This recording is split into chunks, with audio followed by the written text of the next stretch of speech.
In October 1669, the Virginia Assembly enacted a law removing criminal penalties for people who killed slaves that resisted authority.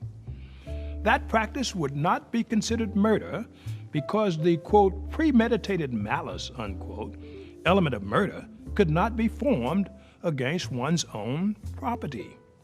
In the following years, Virginia continued to reduce protection for slaves. In 1723, the Assembly removed all penalties for the killing of slaves.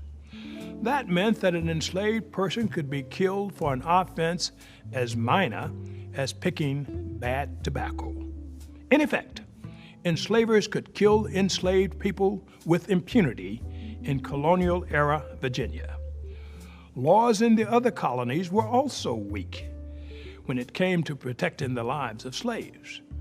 Following the American Revolution, many states created penalties for killing slaves. But the loophole permitting the killing of an enslaved person during, quote, correction, or to prevent resistance, remained. As a result, slave owners were rarely punished for killing enslaved people throughout the history of slavery in America. Slavery was prohibited in the Northwest Territory, but there was a fugitive slave clause. Runaway slaves should be returned, and government authorities and private individuals should assist in the return of these fugitive slaves. And so the Constitutional Convention added that clause to the Constitution as a protection for Southerners. The original fugitive slave law was in 1793, and it recognized that there were certain parts of the country where slavery at least was theoretically illegal, and that slaves might run off from places where slavery was legal. And the idea was that people who lived in areas where slavery was illegal were obliged to return slaves to their owners. The laws of one state would be respected in another state. It did not include, however, any protections for free blacks against kidnapping and other forms of violence. To begin, all of it goes back to the Constitution. Article 4 of the Constitution has a clause that we call the Fugitive Slave Clause, which orders states to deliver up fugitives from labor, the euphemism for runaway slaves, when they are requested by slaveholders. That clause gets translated into the first 1793 statute, which is a civil statute about the returning of these fugitives from labor. That was a law that wasn't well enforced according to Southern slaveholders. They complained about it bitterly, especially in the 1840s, and that's what led to the creation of the 1850 Fugitive Slave Act that was part of the Compromise of 1850.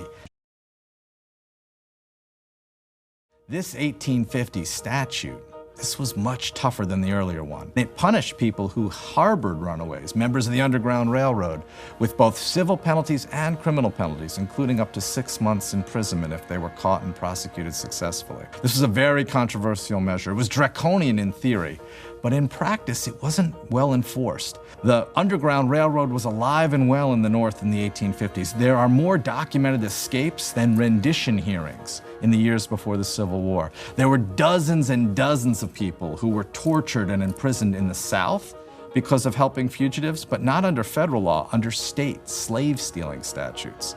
The lack of enforcement of this federal law is what led many Southern states to complain in their secession ordinance, for example, in 1860 and 61. What they were complaining about was northern state laws that they thought interfered with the federal system. These are called personal liberty laws, anti-kidnapping statutes that many northern states passed to try to protect black people from being unfairly accused of being runaways. Ultimately, the fugitive crisis is one of the major causes of the coming of the Civil War.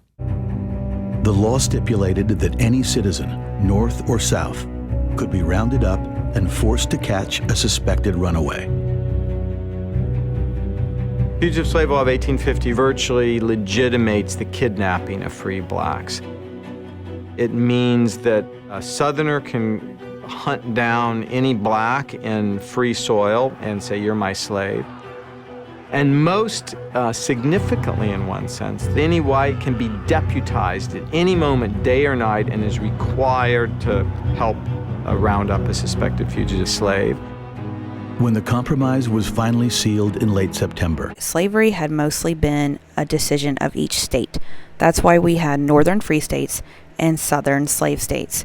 But now the federal government was involved, and more corruption ensued around the legislation of slavery, which would provide financial incentives for judges to rule in favor of slaveholders, and which would deny slaves any prospect of a jury trial to determine whether they were in fact fugitives or not. Under this new law, any citizen was required to turn in anyone he or she knew to be a slave to authorities, and that made like every person in New England into a sheriff, and it also required them to enforce a law they found abhorrent. This law was also terrifying to people of color in the North, because even if you'd say been born free in Massachusetts, the courts could send you into slavery if even one person swore before a judge that you were a specific slave. And many people of color responded to the fugitive slave law by moving to Canada, which at the time was still technically an English colony, thereby further problematizing the whole idea that England was all about tyranny and the United States was all about freedom. But anyway, the most important result of the fugitive slave law was that it convinced some Northerners that the government was in the hands of a sinister slave power, a conspiracy theory about a secret cabal of pro-slavery congressmen. To Southern slaveholders, and from their point of view, they felt that if their property wasn't secure in the Union, they didn't want to stay in the Union. And this, of course, created an enormous backlash in some quarters. Although, by and large, the fugitive slave law was enforced, and by and large, the circumstances for fugitive slaves were not improved in any particular way, even though some anti-slavery types in the North were outraged by what the government did. The government clearly aligned itself with the slaveholders in this regard, and it demonstrated that slavery was centrally part of American society and politics. It's not just a sectional institution, it has a very national basis. On December 18, 1865, a constitutional amendment to forever abolish slavery in the United States was announced. Although many slaves had been declared free by President Lincoln's Emancipation Proclamation 2 years earlier, their status after the Civil War was uncertain.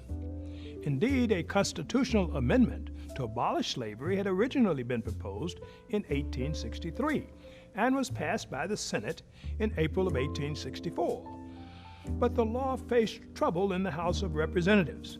After an initial vote against it, months of debate and negotiations, and President Lincoln's re-election, the House finally passed the amendment in January 1865.